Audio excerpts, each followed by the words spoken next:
রাজধানীর বিভিন্ন পাম্পে তেল সরবরাহ বন্ধ রয়েছে, তাই চালু থাকা পাম্পগুলোতে যানবাহনের দীর্ঘ সারি, দীর্ঘ সময় অপেক্ষা করেও পর্যাপ্ত তেল না পাওয়ার অভিযোগ করছেন চালকরা। এ নিয়ে সবশেষ পরিস্থিতি জানাতে রাজধানীর বিজয় সরণিতে একটি পেট্রোল পাম্প থেকে যুক্ত হচ্ছেন সহকর্মী হাসিব বিল্লাহ। হাসিব, আমরা দিনভর দেখেছি বনানী সহ বিভিন্ন অঞ্চলে কিন্তু অনেক যানজটও ছিল।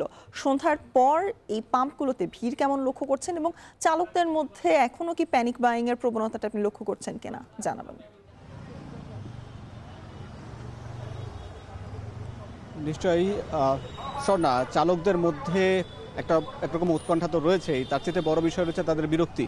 এবং এখন আমি যে মুহূর্তে এই ট্রাস্ট ফিলিং স্টেশনে আছি, যে অ্যালেনবাড়ি বিজয় সরণি, এই ফিলিং স্টেশনে এখন যারা তেল নিচ্ছেন তারা প্রায় 6 ঘন্টা ধরে এই দীর্ঘ লাইন অপেক্ষা করে অবশেষে এই ফিলিং স্টেশনে এসে উপস্থিত হয়েছেন এবং তারা তেল নিতে পারছেন তাদের চাহিদা মতো। এখানে মূলত এই ফিলিং স্টেশনে 1000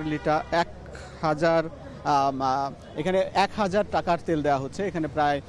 এই জন্য কিন্তু চালকদের মধ্যে এখানে অনেকেই দীর্ঘ সময় অপেক্ষা করেও কিন্তু এখানে তেলটা নিচ্ছেন। আমি যতগুলো পাম্পে এর আগে ঘুরে এসেছি সেখানে আমরা দেখেছি যে সেখানে কিন্তু 500 টাকার বেশি তেল দেওয়া হচ্ছে না, শুধুমাত্র এই পাম্পটিতেই 1000 টাকার তেল দেওয়া হচ্ছে।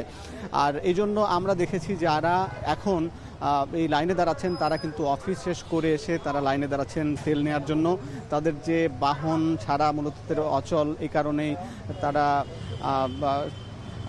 তেল নেয়ার জন্য কিন্তু তাদের যে আগ্রহ আমরা দেখতে পাচ্ছি। কিন্তু একই সঙ্গে অন্যান্য ফিলিং স্টেশনে যখন গিয়ে আমরা দেখেছি সেখানে কিন্তু পাম্প মালিক বা কর্মচারী তারা বলছেন যে তাদের কাছে ডিপোতে গেলেও তাদের চাহিদা মতন তারা তেল পাচ্ছেন না, এ কারণেই কিন্তু তারা সরবরাহ করতে পারছেন না পর্যাপ্ত তাদের তেল। তো সব কিছু মিলিয়ে তেলের যেমন চাহিদা রয়েছে, এজন্য সংকটও রয়েছে। তবে সব কিছু মিলিয়ে চালকদের মধ্যে কিন্তু একটি ভোগান্তি আমরা লক্ষ্য করছি। এই ছিল স্বর্ণা এই ফিলিং স্টেশন থেকে সবশেষ। সহকর্মী হাসিব বিল্লাহ আমরা জানাচ্ছিলেন জ্বালানি সংকট নিয়ে সবশেষ পরিস্থিতি।